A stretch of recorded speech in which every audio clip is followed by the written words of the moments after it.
Welcome back, folks. This is Culture Core Academy with our first episode of What the Issue Is. Yep, we back, and this is going to be a running series that you'll see us do from time to time. Whenever we feel like we gotta speak a piece about some of the more problematic things that we see in the world of pop culture, whether that be like a film thing, a music thing, or just a general kind of like people thing.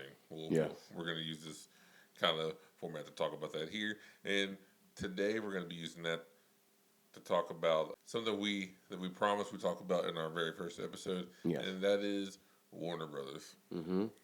Why does WB insist on taking an L in the superhero movie wars and in movies in general? Yeah. And lately they've been doing it on TV as well. I don't know who's in charge of the DC games or the DC comics, if it's under the Warner parent company, but they've been doing pretty well. The games and the comics have in the animation, Animated always has gone hard. Film and TV, no.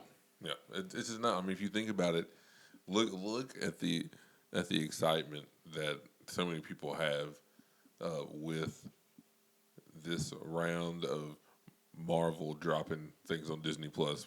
You know, the WandaVision, Falcon and the Winter Soldier, and now with Loki coming out. Everybody's always looking with some good anticipation towards these shows. Whereas when we look at like DC product and their shows, most people don't really know that those are still happening. Like most people don't even know that Flash is still happening until Cisco just recently left.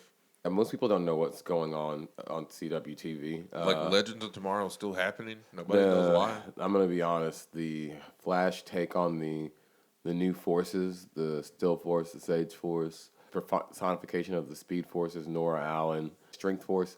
It was just not good. It's not like the one from the comics. It was not a good take. Could have been an okay storyline, but in my opinion, it wasn't a good take.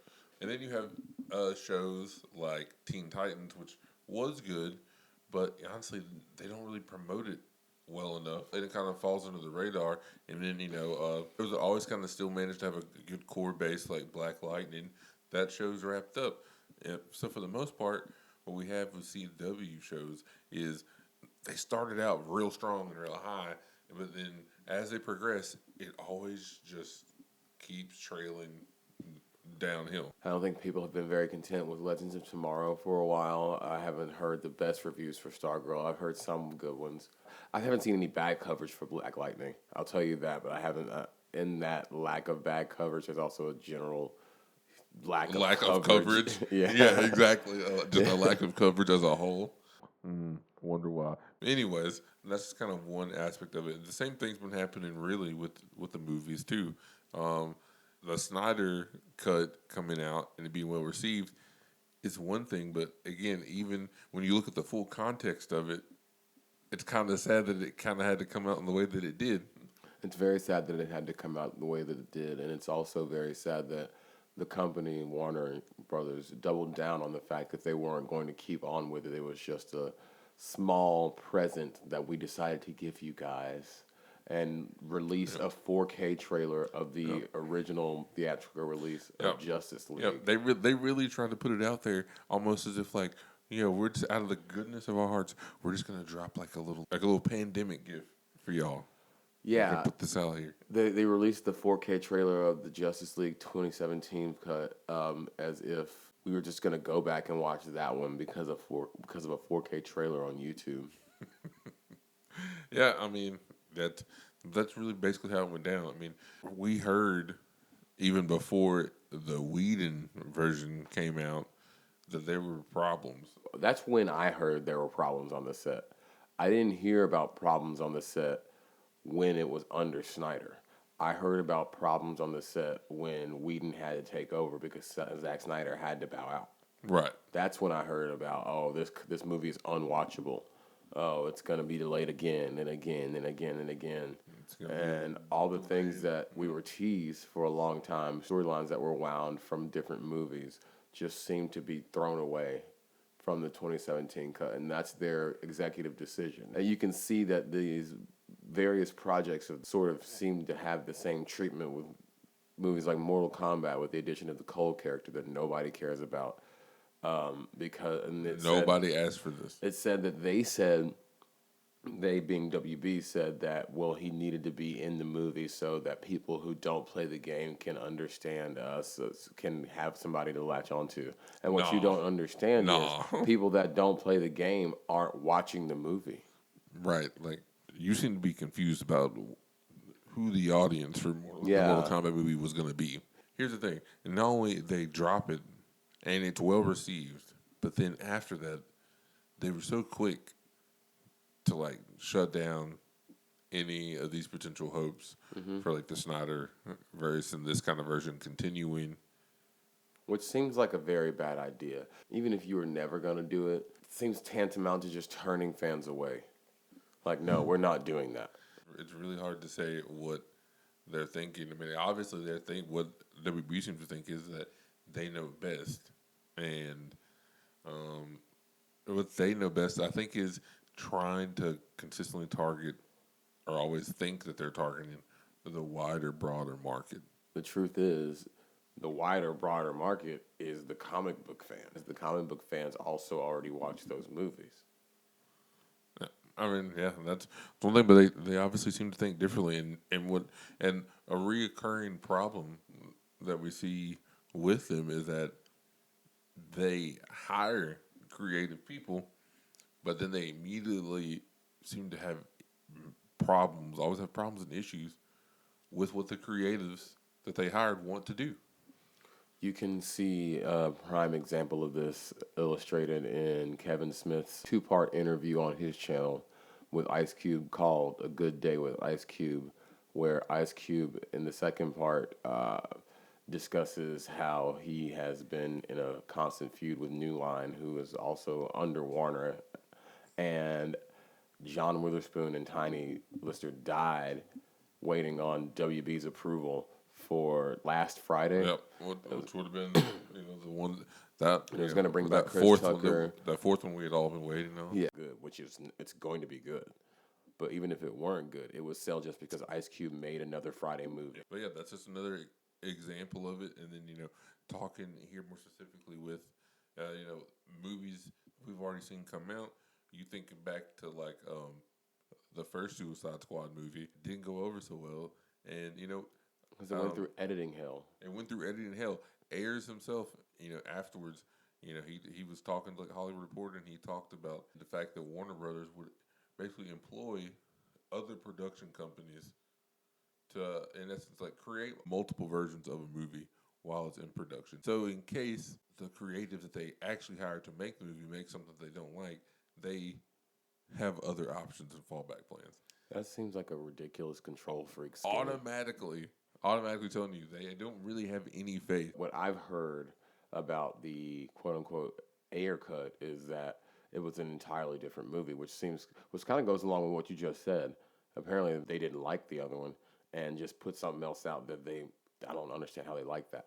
Because you do that. Characters died that weren't supposed to die in that movie. Storylines were cut short that didn't make sense. The story on that was that it was shot by Ayer, and then Warner hired the company that edited one of the trailers. Not even the first trailer that had everybody excited. It was the second trailer. Warner, at the end of the production process, hired that company to edit the movie. Serious lack of trust and a lack of faith there, completely. And then it continues on even with, and here's an example of a movie that actually was well received by a lot of people, and that was Wonder Woman. Director Patty Jenkins talked about she had to fight to keep the Amazon Olympic scene in there and also like the mall scene that they did. And she said that the executives wanted to cut it out. In 1984, yeah. They wanted Wonder Woman was well received, but 1984 wasn't because it sat on the editing desk or like it was shot for how long before it even released? That's another trend with WB where I would see concept art and trailers for like years before the movie would come out. Think about how long it's been since we seen like the first like teaser stuff for Black Adam.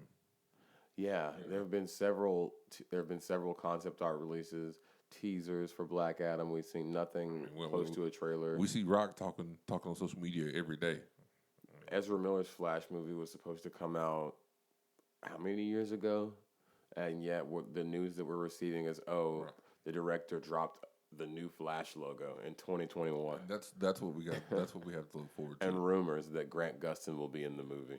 And meanwhile, we also still see evidence that y'all are still arguing and fighting with your creative people. Just saw this bit of news come out today. The Warner Brothers executives were arguing with the director for the Harley Quinn series over a scene with Batman and Catwoman. And if you don't know, there's a scene that they were going to play in where Batman and Catwoman were engaging in some, oral intimacies, if you will. Apparently, the executive said that they had to cut it because, quote, superheroes don't do that. According to WB, heroes don't perform cunnilingus. Yeah. There's more news right now of WB casting a Black Clark Kent and having Regina King direct the movie. See, that's the issue. Nobody asked for that. Black people didn't even ask for that, truthfully. Black people, probably along with the rest of people, want to see Henry Cavill continue as Superman. We want to see more of Henry Cavill, like Man of Steel 2, which I don't think it would be a bad movie, but now the racist fan base and fandoms are going to blame black people for that when that wasn't a black people's decision. It was a y'all's decision. We will get blamed for that. It's like, everything's got to be race switched now. We wanted to see Henry Cavill, bruh. Listen, just listen to people. Read the tweets. Read some of these tweets. Read what some of these people are saying. Some of it's actually good. Yes. A lot of people actually are wanting some good things. Just maybe try that for a change. Yeah. And also trust the people that you hire to actually do the creative things, because executives aren't creative people. Y'all aren't creative. No. So chill on that. No. You know what? If you were, we wouldn't be having this conversation. We really wouldn't. But, if you guys think that, honestly, everything we just said is the legit truth, holler at us on any of our social media stuff. If you don't think it's legit truth, comment on the video right here. Comment on this video. Holler at us on our socials, on Twitter, Instagram, and now TikTok. Everything is at Culture Core Academy. Culture Core Academy across all the socials. Yes. Make it nice and simple for y'all. I'm Ping. This is Caleb. We'll see y'all next time. Yep.